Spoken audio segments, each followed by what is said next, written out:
नमस्कार, दिल्ली न्यूज में आपका बहुत बहुत स्वागत है। चलिए देखते हैं आज की 25 फटाफट काम की और महत्वपूर्ण बड़ी खबरों को। पर इससे पहले वीडियो को लाइक करना बिल्कुल ना भूलें। बेरोजगार युवाओं को हर महीने मिलेंगे 8,500 रुपए। दिल्ली के लिए कांग्रेस ने अपनी तीसरी गारंटी की घोषणा कर दी। यह घोषणा युवाओं के लिए है। इसका नाम युवा उड़ान योजना है। कांग्रेस ने कहा वो सरकार बनने पर बेरोजगार युवाओं को अप्रेंटिसशिप के तौर पर 8,500 रुपए प्रति महीने देगी। कांग्रेस नेता सचिन पायलट ने कहा जो शिक्षित हैं लेकिन बेरोजगार है उन्हें 1 साल तक मदद करेंगे। हम उन्हें उद्योग में लगाने की कोशिश करेंगे। दिल्ली की झुग्गी बस्ती से केजरीवाल ने दिया अमित शाह और बीजेपी को खुला चैलेंज। अरविंद केजरीवाल ने दिल्ली की एक झुग्गी बस्ती से प्रेस कॉन्फ्रेंस की। इस दौरान केजरीवाल के निशाने पर गृह मंत्री अमित शाह के साथ बीजेपी भी रही। केजरीवाल ने कहा कि मैं झुग्गी बस्ती वालों के कारण ही राजनीति में आया हूं और इनके हक के लिए लड़ूंगा। दिल्ली के पूर्व सीएम ने भारतीय जनता पार्टी को चेतावनी देते हुए कहा कि मैं झुग्गी बस्ती वालों के लिए ढाल बनकर खड़ा रहूंगा। देखता हूं इनके घर कैसे तोड़े जाते हैं। लीक सीएजी रिपोर्ट पर संजय सिंह ने बीजेपी नेताओं पर कर डाली केस की मांग। संजय सिंह ने कहा कि जब सीएजी की रिपोर्ट विधानसभा में रखी ही नहीं गई तो कहां से बीजेपी के पास आ गई है रिपोर्ट। बीजेपी ने इसे अपने दफ्तर में तैयार किया। संजय सिंह ने कहा कि ये बहुत गंभीर मामला है और बीजेपी के जो नेता इस पर बोल रहे हैं उनके खिलाफ गंभीर धाराओं में मुकदमा दर्ज किया जाना चाहिए। दिल्ली एनसीआर में ग्रैब 3 की पाबंदियां खत्म। दिल्ली एनसीआर से ग्रैब 3 हटा दिया गया है। 2 दिन पहले ही दिल्ली एनसीआर में ग्रैब 3 को लागू किया गया था। राजधानी में हवा में सुधार आने के बाद वायु गुणवत्ता प्रबंधन आयोग ने ग्रेडेड रिस्पांस एक्शन प्लान 3 तत्काल प्रभाव से हटाने का फैसला लिया है। इसमें सभी निर्माण गतिविधियों पर प्रतिबंध, गैर जरूरी प्रदूषण फैलाने वाले ट्रकों का प्रवेश और 5वीं कक्षा तक हाइब्रिड मोड पर से भी रोक हट गई है। सुकेश चंद्रशेखर का वित्त मंत्री को लेटर, टैक्स देने की पेशकश। करोड़ों रुपए की धोखाधड़ी के आरोप में गिरफ्तार कथित ठग सुकेश चंद्रशेखर एक बार फिर अपने एक लेटर को लेकर चर्चा में। इस बार सुकेश चंद्रशेखर ने केंद्रीय वित्त मंत्री निर्मला सीतारमण को पत्र भेजा। इस लेटर में उसने साल 2024 के लिए अपनी घोषित करोड़ों की विदेशी आय को टैक्स योजना के दायरे में लाने की गुजारिश की है। इस लेटर में उसने इस संपत्ति को विदेशों से प्राप्त आय के तौर पर बताया है।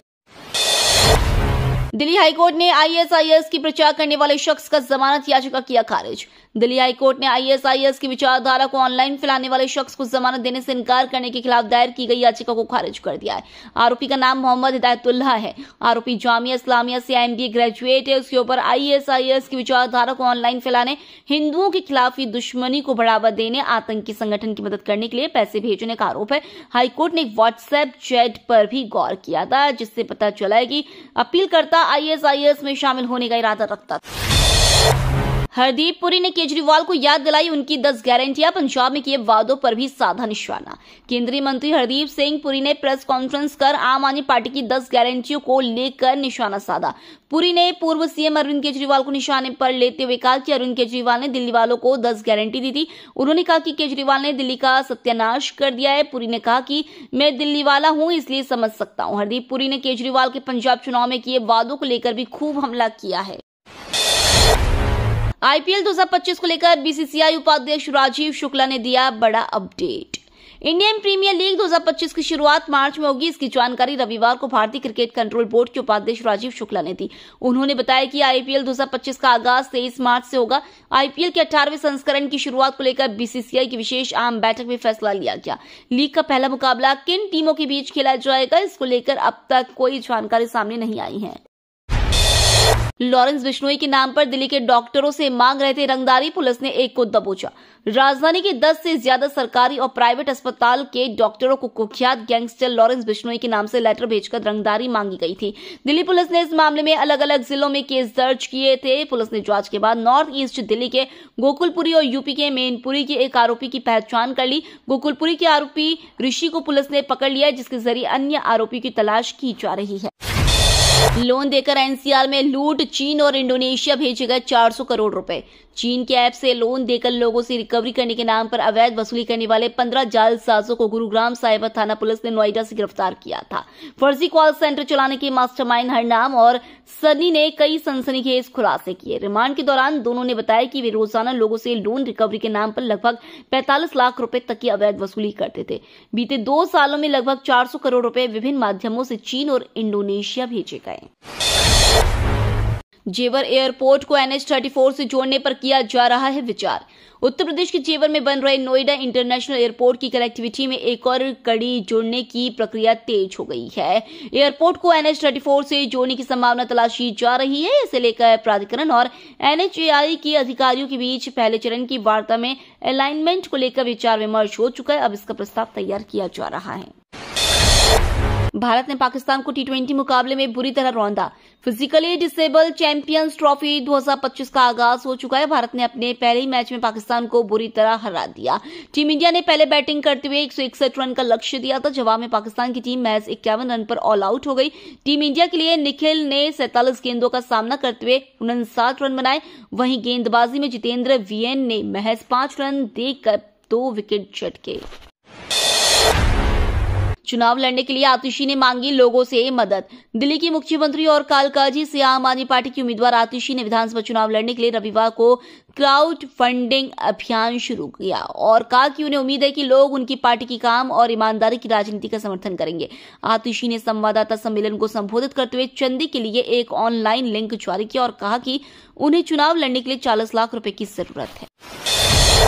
दिल्ली में एक दिन और बारिश के आसार, घने कोहरे के साथ कड़ाके की ठंड। पश्चिमी विक्षोभ और पूर्वी हवाओं के मिलने से रविवार को दिल्ली के कई हिस्सों में हल्की बारिश दर्ज की गई। हालांकि बारिश का हवा की गुणवत्ता पर कोई सार्थक प्रभाव नहीं पड़ा और ये बहुत खराब श्रेणी में बनी रही। मौसम विभाग की माने तो आज भी हल्की बारिश या बूंदाबांदी का अनुमान है। मौसम का पूर्वानुमान जारी करने वाली निजी एजेंसी के उपाध्यक्ष महेश पलावत ने यह अनुमान जताया है। भीषण ठंड के चलते गाजियाबाद में बंद हुए कक्षा 1 से 8वीं तक के स्कूल। जिला बेसिक शिक्षा अधिकारी गाजियाबाद की तरफ से शहर के स्कूलों के लिए एक नोटिस जारी किया गया है। इसमें कहा गया है कि भीषण ठंड के चलते गाजियाबाद में कक्षा 1 से 8 तक के स्कूल पूरी तरह बंद रहेंगे। इन स्कूलों में सभी परिषदीय माध्यमिक, CBSE बोर्ड और ICSE बोर्ड समेत अन्य बोर्ड से मान्यता प्राप्त स्कूल शामिल होंगे। दिल्ली चुनाव में अकेले उतरेगी अजीत पवार की एनसीपी, 20-25 सीटों पर उम्मीदवार तय। एनडीए गठबंधन की एक और पार्टी दिल्ली में अकेले चुनाव लड़ने जा रही है। पार्टी 20-25 सीटों पर अपने उम्मीदवार भी उतार सकती है। हम बात कर रहे हैं महाराष्ट्र में एनडीए के साथी अजीत पवार की नेशनलिस्ट कांग्रेस पार्टी की, जो पहली बार दिल्ली चुनाव में एंट्री लेती नजर आएगी।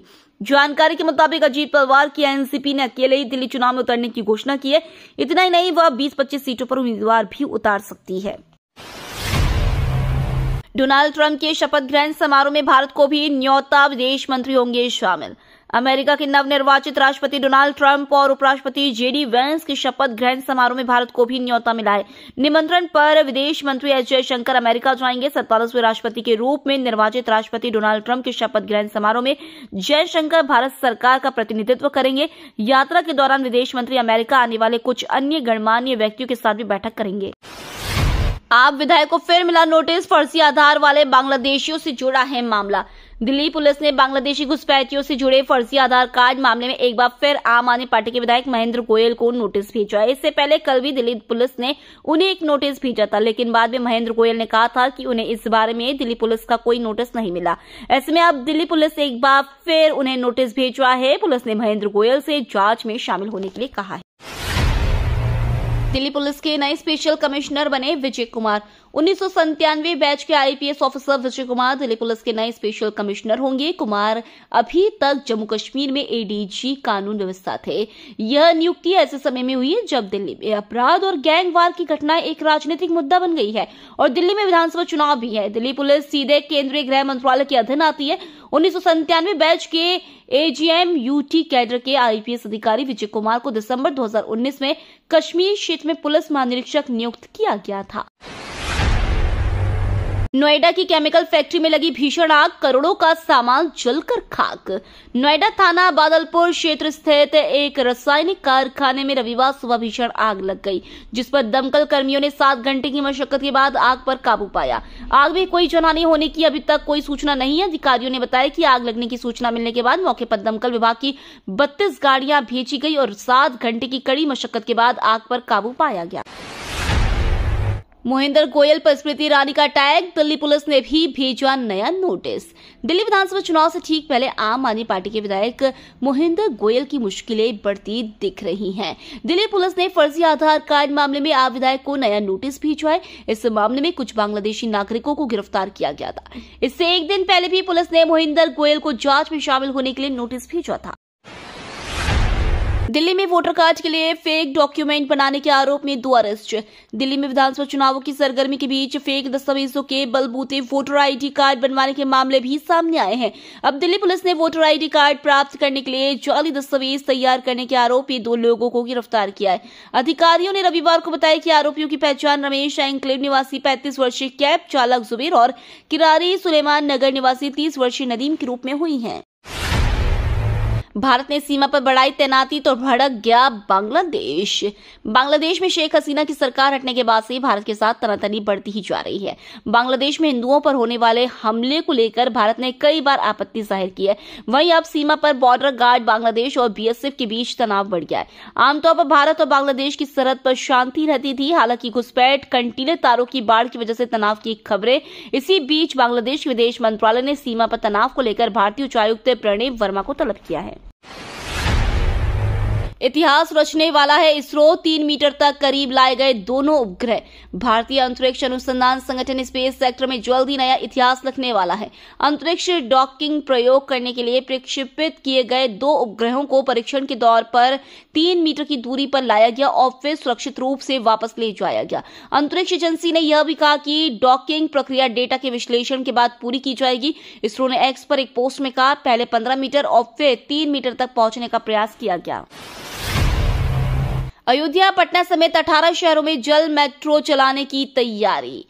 कोची जल मेट्रो की सफलता के बाद अब देश भर में 18 स्थानों पर यह सुविधा मुहैया कराने की तैयारी है।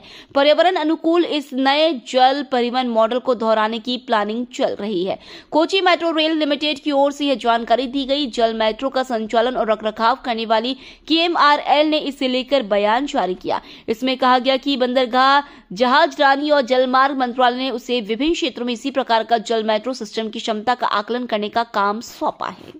ये तो थी आज की बड़ी खबरें। रोजाना ऐसी ही सबसे पहले अपडेट पाने के लिए चैनल को सब्सक्राइब करना बिल्कुल ना भूलें। धन्यवाद।